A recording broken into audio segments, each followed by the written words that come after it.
Welcome to కుచు special dishes. ఎండు చేపలతో విలేజెస్లో చేసుకునే కర్రీ రెసిపీ ఈ వీడియోలో చూపిస్తున్నాను.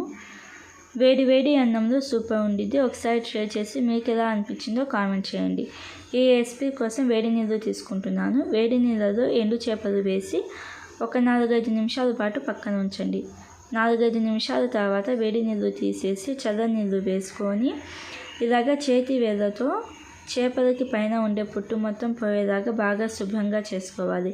ఇలాగ చేపలకి మొత్తానికి పైన పుట్టు మొత్తం తీసేసిన తర్వాత 3-4 సార్లు నీళ్లు మార్చుకుంటూ చేపల నీచు వాసన పోయేదాకా బాగా శుభ్రం చేసుకోవాలి. ఇలాగ చేపలు మొత్తం శుభ్రం చేసుకున్న తర్వాత ఒక కడాయిలో 3 పెద్ద సైజు ఉల్లిపాయలు సన్నగా కట్ చేసుకొని వేసుకోండి. ఉల్లిపాయలు వేసిన తర్వాత 2 చిన్న సైజు టమోటాలు నిలువుగా కట్ చేసుకున్నవి, పచ్చిమిర్చి సన్నగా కట్ చేసినవి 10-15, అలాగే శుభ్రం చేసుకున్న ఎండు చేపలు శుభ్రం చేసుకుని వేసుకోవాలి. అలాగే కారం 1 స్పూన్, ఉప్పు 1 స్పూన్, పసుపు 1 స్పూన్, ఆయిల్ 2 టేబుల్ స్పూన్లు వేసి మొత్తం బాగా కలుపుకోవాలి. ఈ కర్రీ కోసం రెడ్ చిల్లీ లేకపోతే పచ్చిమిర్చి ఎండు కొంచెం ఎక్కువ ఉండాలి. కారం ఎక్కువ ఉంటేనే ఈ కర్రీ అనేది టేస్టీగా ఉండిద్ది.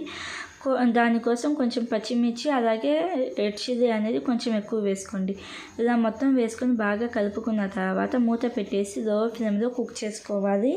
లో ఫ్లేమ్లో ఒక 8-10 నిమిషాల పాటు కుక్ చేసుకోవాలి. మధ్యలో ఇలా కలుపుకుంటూ కుక్ చేసుకోండి. 8-10 నిమిషాలు అనే కంటే మనకి ఉల్లిపాయలు అనేవి కుక్ అవ్వాలి, అలాగే చేపలు కూడా కుక్ అవ్వాలి. చేపలు కుక్ అయ్యేదాకా కుక్ చేసుకోవాలి. చేపలు కుక్ అయ్యాయి, మనకి ఉల్లిపాయలు కుక్ అయ్యాయి అన్నప్పుడు కొంచెం కొత్తిమీర వేసేసి సాల్ట్ అలాగే కారం కావాలంటే కొంచెం అడ్జస్ట్ చేసుకుంటే మనకి కర్రీ అనేది రెడీ అయిపోయింది. ఇలాంటి మరిన్ని రెసిపీస్ కోసం నా ఛానల్ని సబ్స్క్రైబ్ చేయండి. Thank you for watching.